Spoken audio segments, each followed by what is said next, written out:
बच्चों आज हम पढ़ेंगे एमपी बोर्ड कक्षा 9वीं का हिंदी विषय का ब्रिज कोर्स का पार्ट 4 एक दिन भुज का। वास्तव में यह डायरी का एक भाग है। डायरी मतलब हम जो अपने दैनिक जीवन में रोज़ जो कार्य करते हैं उसको यदि कॉपी में नोट करें, हमारी दिन भर की दिनचर्या की सुबह से लेकर शाम तक हमने क्या क्या किया उसके बारे में रोज़ एक कॉपी में नोट करेंगे तो वही हमारी डायरी होगी या दैनिक डायरी होगी वो। तो उसी प्रकार यहाँ लेखक ने अपनी डायरी में से एक दिन का जो उसने कार्य किया था या उसके जो अनुभव हुए थे उस दिन के वो यहाँ लिखे हैं, उसी को अब हम पढ़ेंगे। तो भुज यदि लेखक जो है भुज गया था और वहाँ एक दिन उसने क्या किया है यही यहाँ पर बताया गया है। तो एक दिन भुज का ये एक डायरी है, डायरी का एक भाग अर्थात लेखक ने दैनिक जीवन में अपने उस दिन क्या किया था ये लिखा है।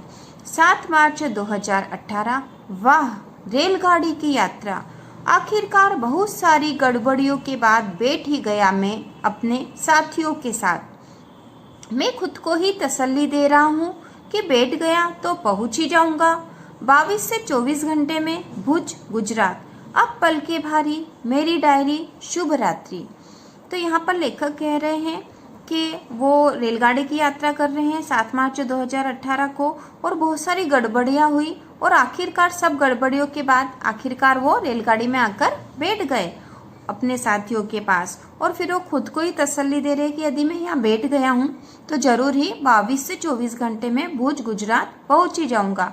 और फिर उनकी पलकें भारी मतलब उनको नींद आने लग गई है और उन्होंने अपनी डायरी को शुभ रात्रि कह दिया है और उसको बंद कर दिया। तो यहाँ हमें ये समझ में आ गया है कि जो लेखक है डायरी के वो भुज गुजरात जा रहे हैं अपने साथियों के साथ। 8 मार्च 2018 मतलब अगले दिन। आज के दिन 24 घंटे में मानो हमने 48 घंटे जिए। जिस आयोजन के लिए यहाँ आए थे उसकी तैयारी करने में अल सुबह से हम सारे लग गए थे। अल सुबह मतलब बहुत सुबह, जल्दी सुबह। आयोजन के अंतर्गत सीमा सुरक्षा बल के जवानों के साथ रन फॉर यूनिटी मैराथन दौड़ करना था। यह दौड़ 3 किलोमीटर लंबी थी। इसका उद्देश्य समाज और सेना के बीच सामंजस्य स्थापित करना था, जिसका सबने मिलकर प्रण भी लिया। वहाँ प्रत्येक हिंदुस्तानी के रग रग में जोश और जज्बा झलक रहा था। तो हम समझ रहे हैं यहाँ पर कि अगले दिन लेखक जो है वो जिस आयोजन में शामिल होने के लिए आए थे उसके लिए अल सुबह बहुत सुबह से ही तैयारी करने लग गए थे। और उनका जो आयोजन था वो क्या था, रन फॉर यूनिटी। सीमा सुरक्षा बल के जवानों के साथ उनको क्या करनी थी, रन फॉर यूनिटी मैराथन दौड़ करनी थी और जो कि 3 किलोमीटर की थी। और उसका उद्देश्य था समाज और सेना के बीच सामंजस्य स्थापित करना और जिसका सबने प्रण लिया। और वहाँ प्रत्येक हिंदुस्तानी के मन में जोश और जज्बा झलक रहा था। वाह, क्या अद्भुत अनुभव हुआ मुझे आज। जवानों का यह अनुशासित जीवन जो उनकी दिनचर्या की हर गतिविधि में झलकता है, मेरे लिए अलग ही अनुभव रहा। अद्भुत, मैं अपने कलम से बयां नहीं कर सकता। वो सफ़ेद नमक से भरी चादर, रेगिस्तान के मनोरम दृश्य, उनका तो कोई जवाब नहीं। दूर दूर तक धूसर झाड़ झंझाड़, नागफनी के पौधे। जीवन बहुत कठिन पर मधुर है यहाँ। एक शहर के निवासी को चूल्हे की रोटियां मिले और घड़ा भरकर लस्सी, और क्या चाहिए। डायरी, थका हुआ हूँ, अब बातें नहीं कर सकता, कल तक के लिए विदा।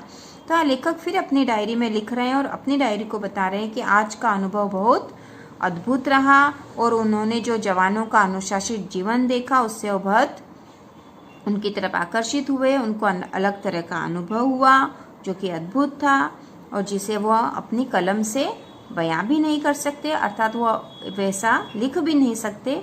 और सफ़ेद नमक की चादर मतलब रेगिस्तान के दृश्य, भुज गुजरात के में जो है रेगिस्तान का दृश्य जो उन्होंने जो वहाँ देखा तो सफ़ेद नमक से भरी चादर देखी उन्होंने वहाँ पर, है ना। सफ़ेद नमक बहुत दूर दूर तक फैला था और नागफनी के पौधे थे। वहाँ पर जीवन बहुत कठिन लेकिन मधुर था। और फिर उन्हें वहाँ पर क्या खाने को मिला, चूल्हे की बनी रोटियाँ मिली, घड़ा भरकर छाछ मिली।